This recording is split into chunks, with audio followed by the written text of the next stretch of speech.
What is going on, bottom line viewers? It's Mitch back here with another Thursday night football recap. This time it's the Tennessee Titans absolutely demolishing and running over the Jacksonville Jaguars here on December 6th, 2018.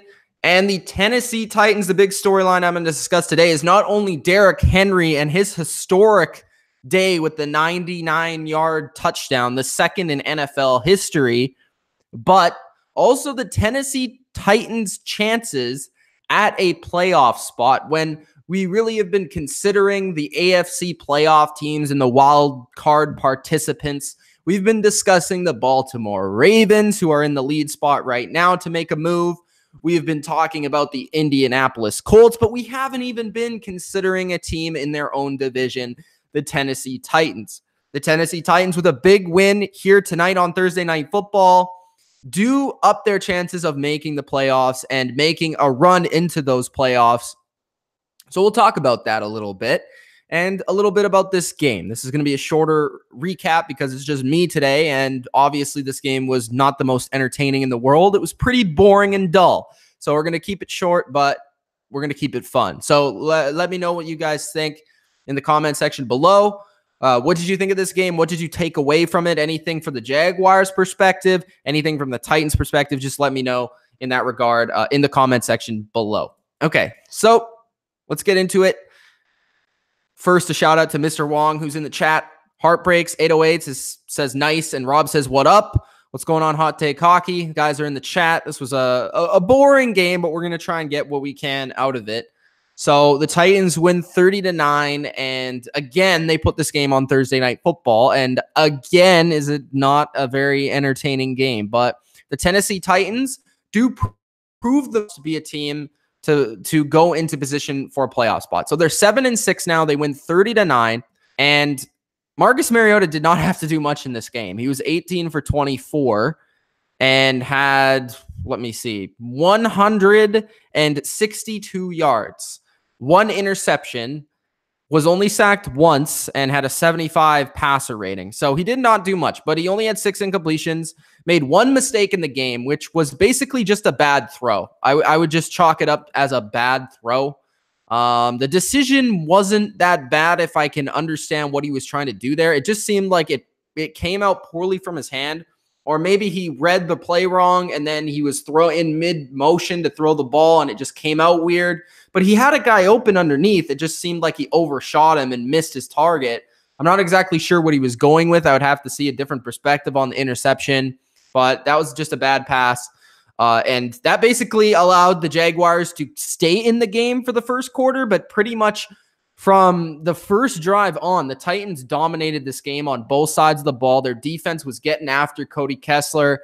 Great coverage on the back end. We're confusing him enough with Dean Pease's schemes. And then offensively, they were just running the ball down their throat. Derrick Henry, historic day, 17 carries, 238 yards, 99 yards on a touchdown. But he didn't just have the 99-yard run and then did nothing else. He had, 139 more yards on top of that. So he was really good in this game, and this was his one game of the year. We always have that Derrick Henry game where he goes off, and this was this one this year. We'll see if he has another one in the playoffs, if they do make it like he did last year against Kansas City. We'll see. But 4 touchdowns in this game. So impressive performance for him. And on that run, man, he choke slammed frigging AJ Bouye on the play. Stiff-armed, I believe it was Miles Jack, and then stiff-armed another guy, and then ran into the end zone. He did a lot of work to get in there. That wasn't just a clear hole and daylight all the way to the end zone. He had to beat potentially 3 different defenders just to get into the end zone, but that basically spelled out the disaster that was the Jacksonville Jaguars tackling in this game. The Jaguars could not tackle. They showed no passion on defense, and they really got ripped up all day long. Dion Lewis, on the other hand, 5 catches, 39 yards in the run game. Not much success, 10 for 13. We'll see how the Titans do divvy that up into the future. Or is Lewis going to take the back seat now to Henry? Is Henry going to be that guy because of this big game? Because Lewis has been that guy for a majority of the season. Lewis will maintain the pass catching role, but what will Henry do in terms of carrying the football? And then, of course, Marcus is going to carry the ball as well. 4 carries for 13 yards. In the passing game, they did not do much. Taywan Taylor was the number one guy, 6 catches, 59 yards.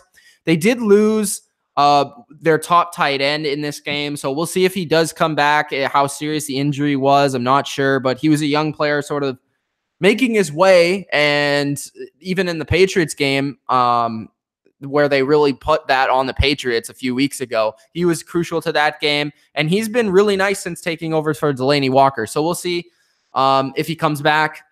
And that's pretty much it from the passing game perspective. They didn't really need to do much here.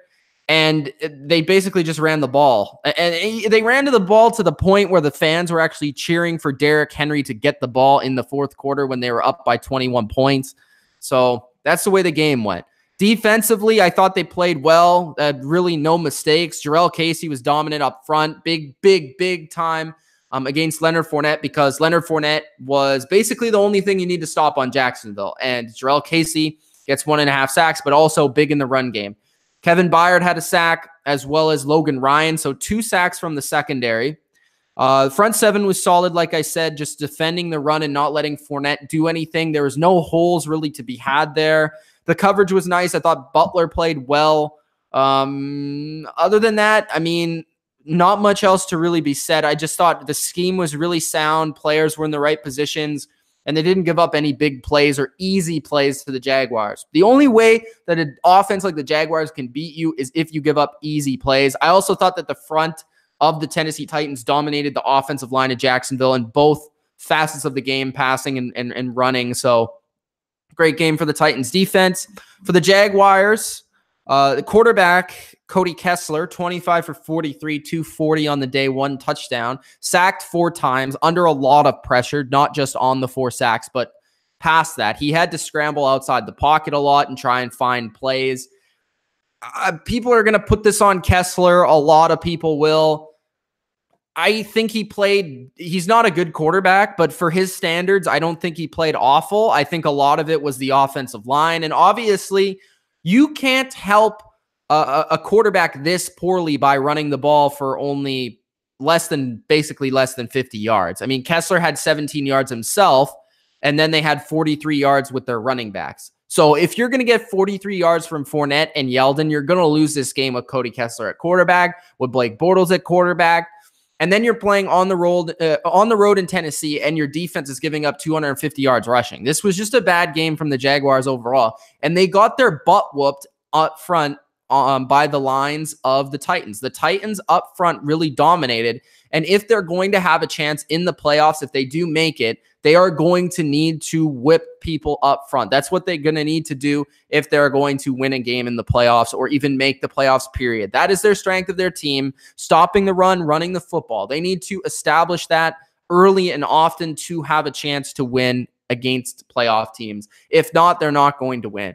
I will say, though, the Titans just seem like a different team at home. They're a lot better at home. They play better at home. Their defense plays a lot more just... They fly around more. They play with more fire. They play with more heart at home.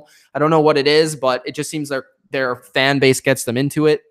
Pass catching wise, I did think D.D. Westbrook had a really solid game. 7 catches, 88 yards, and touchdown. He was the best player for the Jags, probably on both sides of the football.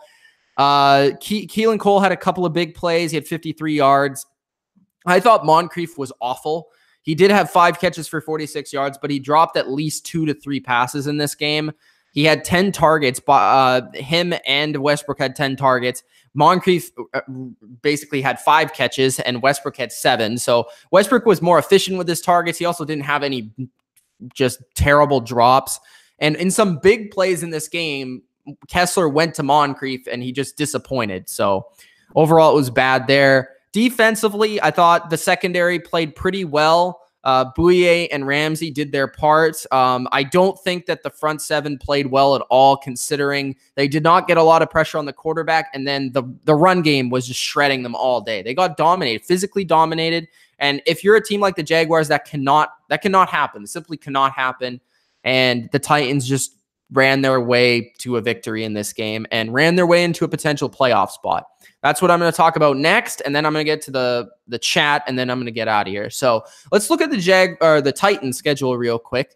The Jaguars overall have been probably the most disappointing team in football this year, 4-9 right now. It looks like some changes will be coming in the offseason. For the Titans, next they play the Giants on the road. That's definitely a winnable game. The Giants are a sneaky team, and that might give them some issues, covering Odell, stopping Saquon. Giants defense isn't too bad. They can stop the run, but I mean, the Titans should win that game.